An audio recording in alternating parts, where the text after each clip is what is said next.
ভাই পৃথিবীতে যত ভাষা আছে আমি সব ভাষা বুঝি, ঠিক আছে? সব ভাষা বুঝি। কি বলবেন আপনি? ইন্ডিয়ান, পাকিস্তান, উগান্ডা, আফ্রিকা, তারপরে ইতালিয়ান, ঠিক আছে, ফার্সি, চায়না, সব ভাষা আমি বুঝবো।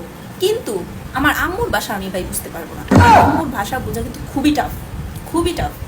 এটা মানে কোনো সুস্থ মানুষ এটা বুঝতে পারবো না, ঠিক আছে? আম্মুর ভাষাটা কীরকম আমি আপনাদেরকে বলি। আমার আম্মু কি বলবে যে এই রুম থেকে এইটা নিয়ে এইটা অরে দিয়ে এইভাবে পাঠিয়ে দে,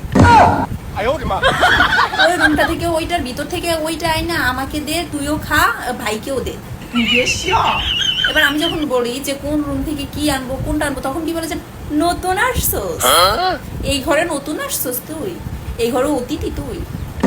মানে কুচবি ইয়ার, কোন রুম থেকে কি আইনা কারে দিয়া কে খামু কারে পাঠামু এটা তো তুমি বলবা।